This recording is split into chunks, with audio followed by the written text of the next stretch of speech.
Hey guys, welcome back. So with this thing, I got in so deep with it, I wanted to just put it on the back burner and say, I'll start something else. And I've already attempted to start 2 other kits. I even started making videos for them. And I thought, you know what? This thing will just sit here and I'll never get finished with it if I don't do something. So the 351 Cleveland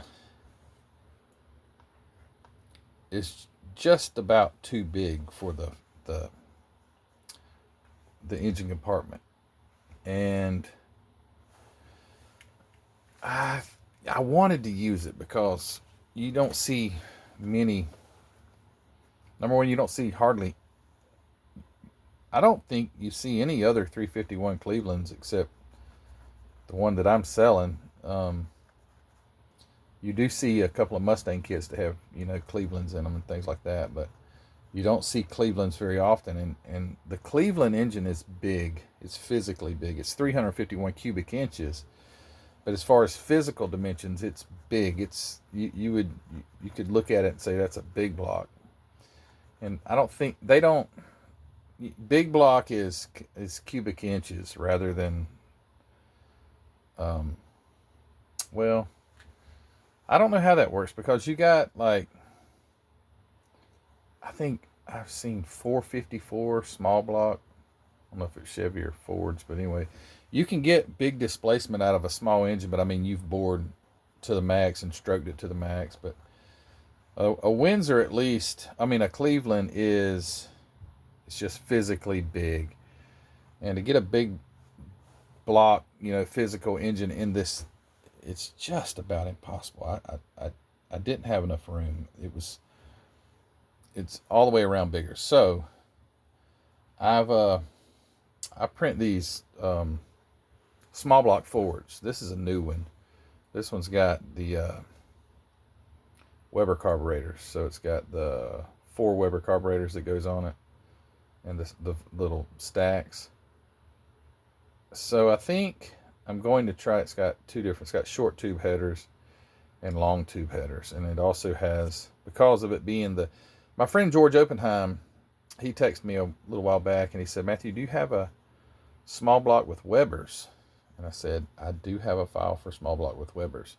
And this has got the Cobra valve. This comes with the Cobra valve cover. So it's basically a Cobra style, like if you would have seen in I don't know. But anyway, got Cobra valve covers. I probably won't use the Cobra valve covers. I've got others. But that is the engine I've mocked up. And it seems like it's going to fit much better, and I can't do all this. It just falls apart because the chassis is cut and everything else. But as far as getting the engine, it looks like, even with the headers on it, I've got the headers on it. I'll have to do a little bit of trimming, but I'll have much more engine bay space with this small block. I just mocked one up. I will have to find something. I was going to try and do a different front suspension, except other than the straight axle. But the problem you run into is, at least what I've seen, you don't have the room under here for AR. You do. I know that they do conversion kits on these, in the real cars. They do conversion kits and they have modern front suspensions. But the front suspensions that I can come up with, I can't get to work. And I think I'm still going to go with the straight front axle. But these long tube headers may work. I might have to use the short ones. I haven't really even seen if they drop down too far or anything like that. But I went ahead and put those on there. Excuse me. I think that this is what the route that I'm going to go with, and run the Webers. I've got this engine with a single 4-barrel. I've got it with a supercharger. But I think the Webers would look good under the hood of this thing. So I might go that route. I am at an absolute loss of how to, trying to work behind this darn tripod, how to graft my chassis. I went ahead and started cutting out. I cut all the frame. I want to smooth this all out, take the exhaust out, smooth it out, and go in here and remake some supports with styrene. But I am at an absolute loss of how I'm going to graft. Well, not graft it to the chassis. Grafting it to the chassis, not a big deal.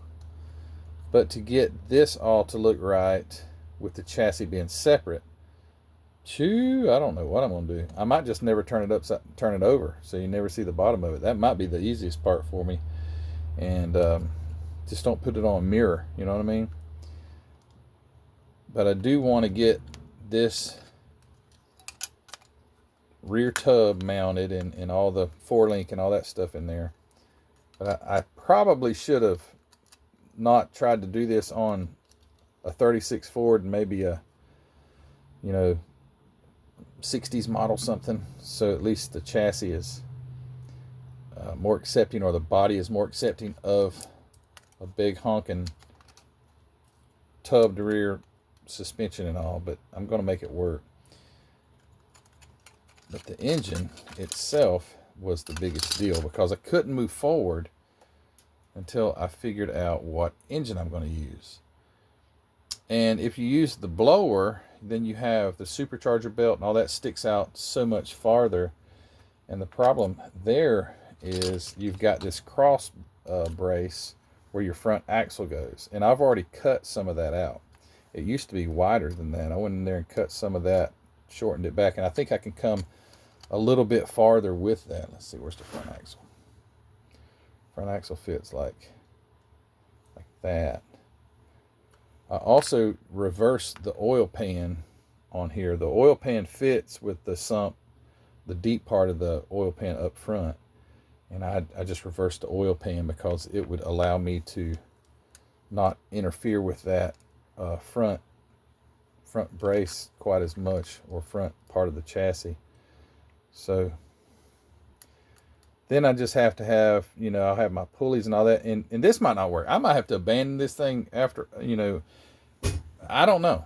This is a work in progress. But you have no room in the front of an old car like this. You see the width. It probably won't have an alternator, because your alternator hangs off the side, and I don't know if I'll have enough room for that or not. But I want to do this. I don't want to just start something and then say, this is too tough. But with my time schedule and things like that, I probably shouldn't have done this, but I did. That's where I'm at there. So I don't have a lot for this video, other than after I get done talking here, I'm going to sit down and just continue to work on it. But that is where I'm at. So the what do you think about that? Weber's little stacks that go on top of the Weber carburetors. I think it'll look good. And I think it's going to look mean having these street rod, or these Pro Street rear tires up under it. I think that's going to look good, and that's going to look really cool. But boy, did I make a mistake. It's a lot. It's a lot. I just want to say, to heck with it, put it back in the box. But I'm like, no, man, you need to try and finish this thing. Even if the underside doesn't look that great. When you're at a show, you're looking at the top side of the car anyway. So that might be something I have to consider. Maybe somewhat of a unfinished underside, but good looking top side. Not many people are crawling under show cars and all, looking up under the bottom of them. And if you went to a show and you did that, you'd probably be like, oh my word, this thing is a rag. This is a piece of junk. And I bet there's a lot of stuff like that because you don't see it, you don't know what that thing's got up under it. But yeah, that's where I'm at. So comparing physical size, you can see there's, with the cylinder heads and everything on there, there's there's a lot of difference in the 351 Cleveland as far as, well, dang, when I look at it, it's not that much, but you only have so much room. You get a water pump, the water, or timing housing. Yeah, it's wider. Oh, it's a lot wider. If I could keep it together. When I say a lot, your exhaust ports are dang near as far out as the bending or the 90s on the headers. So that'd have to be for another project. But I want to put a 351 in something. I know it would, fit nicely in like a Mustang or something, or a Camaro or something like that. Now, that would drive people nuts. But that is where I'm at with that. And I guess I'd just say, how many times do you guys get started on something and say, dang, this is too much? And I'm not saying it's too much. It's just like, it's going to be a creep in progress. My friend Jimmy Ledford over at Leadhead Customs, he does this stuff all the time. And man, it's like, he makes the most amazing, and the undersides of his stuff is as nice as the top side. And that would be nice to do, but I got to sit back and analyze the situation, see what I got to do with it, because at this point, I'm at a loss. I don't know.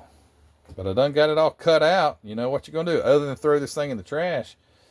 I think I'm going to push forward, and I'm going to try my best to make this work. So regardless if it would really be functional as a real car, that probably wouldn't happen. But we're going to see.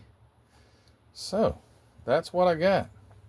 I feel like I'm so limited on the view here when I got it right on top of it. But yeah, that's what it is.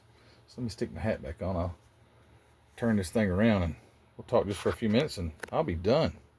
We'll say video over. All right, let me turn the camera around. Yeah, so I don't know.